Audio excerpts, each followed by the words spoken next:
गृहस्थ जीवन और भीतर की आग। अब तक आपने देखा 14 साल में शादी हुई और बालाबाई घर आई। शादी हो गई थी, मगर भीतर का सवाल अभी भी जिंदा था, जवाब मांगता था। सुबह उठो, घर का काम करो, यही था अब उसका पहला धर्म। परिवार की जिम्मेदारी उसने पूरी ईमानदारी से उठाई, कोई शिकायत नहीं। दिन भर घर में रहो, बड़ों की बात सुनो, यही जीवन था। मगर रात होती थी, सब सो जाते थे और वो दीपक जला लेता था। पाली की पंक्तियां वो पढ़ता था और भीतर कुछ जागता था। दो जिंदगियां एक ही इंसान के भीतर एक दिन में जी रहा था। बालाबाई देखती थी, चुप रहती थी, मगर समझती जरूर थी। एक सुबह उन्होंने पूछा, तुम थकते नहीं क्या, रात भर पढ़ते रहते हो? उसने मुस्कुराकर कहा, थकान होती है, मगर रुकना नहीं होता मुझसे। बालाबाई कुछ देर चुप रही, फिर बस इतना कहा, ठीक है। उन दो शब्दों में जो ताकत थी, वो किसी बड़े भाषण से कम न थी।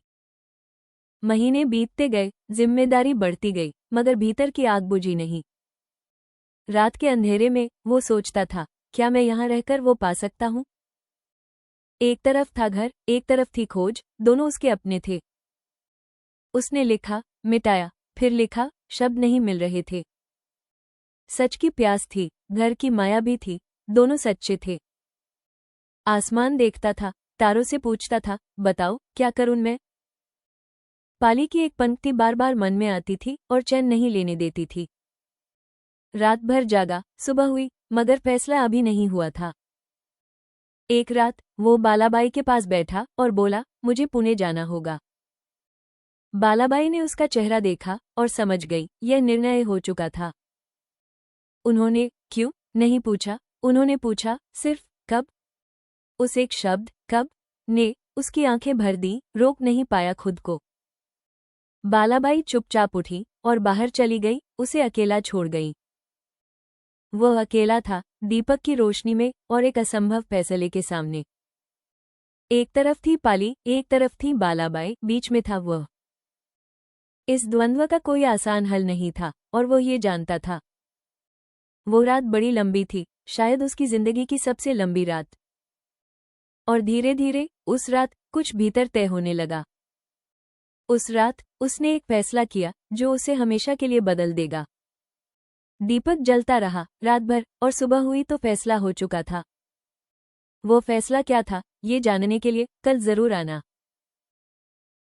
क्योंकि यह फैसला सिर्फ उसका नहीं था, ये हर उस इंसान का था जो कभी दो रास्तों के बीच खड़ा हुआ हो और दोनों सही लगते हों। जो घर में है, वो इस कहानी का सबसे मजबूत किरदार है। और वो नौजवान जो अभी दो रास्तों के बीच खड़ा है, उसका सफर अभी बाकी है। पाली उसके हाथ में थी, घर उसके पीछे था और मंजिल सामने थी। दो इंसान, एक घर में, एक फैसले के साए में, चुप थे। घर को देखा, मन भर आया, मगर कदम रुके नहीं। यह वही लड़का था जिसे सबने कमजोर समझा था, आज वो खड़ा था। छोटा सा कद, बड़ी सी तकदीर और एक अनजान मंजिल की तरफ पहला कदम। sankartrust.org पर हर दिन इस यात्रा का एक नया पन्ना। वो चल पड़ा था, मगर कहाँ जाएगा, यह अगला सवाल था। बालाबाई दरवाजे पर खड़ी थी, देख रही थी और समझ रही थी। घर में दीपक अभी भी जल रहा था, बुझा नहीं था, बुझेगा भी नहीं। ये यात्रा एक घर से नहीं, एक सवाल से शुरू हुई थी और अभी बाकी थी। कहानी जारी रहेगी, आगे कल देखिए।